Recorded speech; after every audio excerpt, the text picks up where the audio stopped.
it all comes down to, Josh, we talk about, who you are is what you do when people don't know, when they don't see. That's who you really are. And that's Jon's problem. Because what we're seeing like on that videotape, that's who Jon really is. Because you can take a look at the videotape and my boy Chael. All right, I'm gonna slam my boy Chael here because I love Chael. Chael P. Son and the American Gangster. You are the biggest homer ever. Hey, you sit there and you're doing a thing with Aaron Bronsner from Canada, and you say, look, I don't understand why the police officers are making him do all that stuff. He told the truth. They asked a question. They said, did you have a drink? And he said, yes, he told the truth. What more do you want?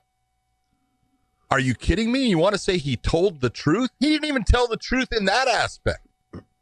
Were you drinking? I had one. Mm-hmm. He blew twice over the legal limit. Do you think a 225-pound man is going to blow twice over the legal limit with one drink? If it's out of a 55-gallon drum, sure. All right. Second off, what are you drinking? Vodka.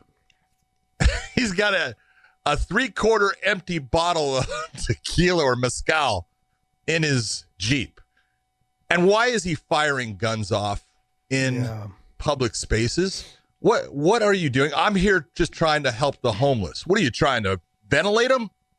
Is that your idea of helping people? Everything you're doing is just, Jon, you're making not only yourself look bad, and this looks bad. You're making the sport look bad now, because when people that are trying to put down MMA want to go in any direction, guess what direction they're going to go in? Well, hey, this is the guy that you people say is, one of the greatest fighters, if not the greatest fighter. And look at him. What does he do? It is absolutely incomprehensible that this man cannot control his actions. When he's being arrested, I just want to be with my kids. No, you had the chance to be with your kids. You decided to go out and drink and drive and shoot guns, and you decided to take that ability away. You decided that. No one made you. This is going to hurt Jon a lot more than he realizes. This one is basically the third. Mm-hmm. All right? Josh, we're talking about he was given a Bentley by certain people from the UFC. He took that and he wrapped it into a tree with 2 girls in it because he was drunk. All right? Then he goes, and in Albuquerque, he has a hit and run. And he runs away from the scene, and he runs away taking what? Paraphernalia. I heard money and drugs, but I mean. Okay, so what do you think he was? Driving under the influence. Yeah. At least any judge is going to look at it and go, hey, there was paraphernalia in the car. That's probably saying there was a reason why you ran.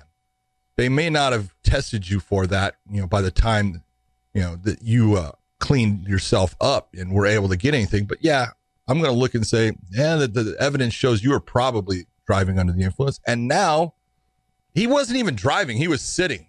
A lot of people are sitting there saying the police, they pulled him over because they had a shots fired in the area. Mm-hmm. And the person was described coming out of a black vehicle. And guess who's sitting in a black Jeep? Jon Jones.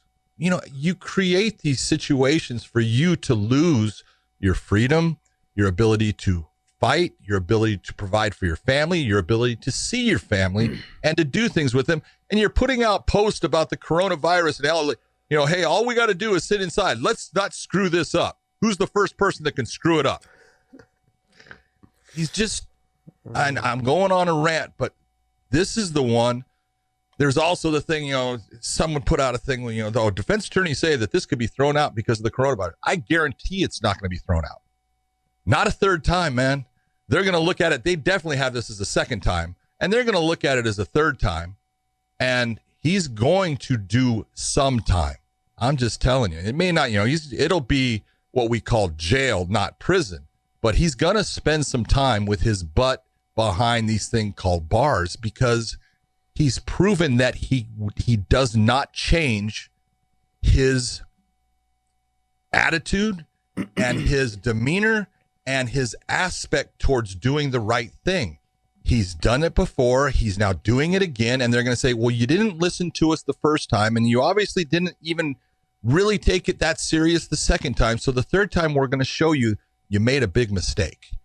And Chael in his thing was sitting there with the truth and stuff and saying, why is the officer's got a job. Mm-hmm. And his job is to show, look, this is my reasons for taking this person into custody, not only detaining them, but arresting them. Mm-hmm. And the officer is using that test to show that this supreme athlete can't comprehend anything. That's why he keeps on asking him, do you understand the test? He's not saying that because he just wants to say it. He's saying it because he knows it's being put onto that recording. And he knows he's getting the response. So then when Jon doesn't do the test right, or he doesn't, or he asks also, I've got ADD, man, I'm just telling you, the UFC has always been this hands off when it comes to this, and they're going to let the justice system do their thing.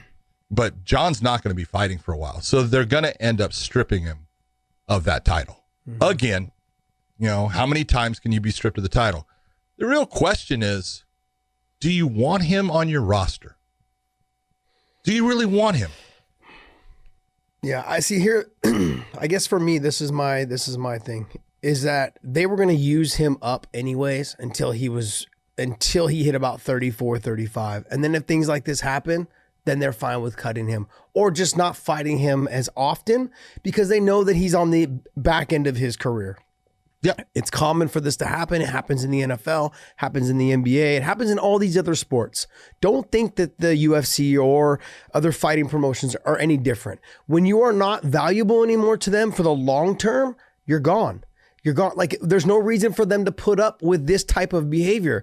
And look, I'm not going to say a whole lot into Jon Jones. I'm not going to waste my breath. I've had rants about like you just did, and it's not even worth it to me.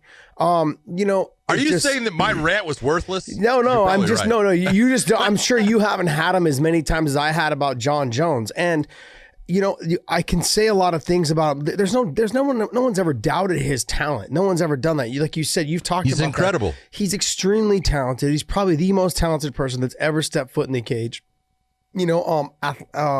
athletic wise. Like, he is phenomenal. He just can't get out of his own way. And there's a couple things. He doesn't want to get out of his own way. Yeah. That's the difference. They're just, like you said. He can. He won't.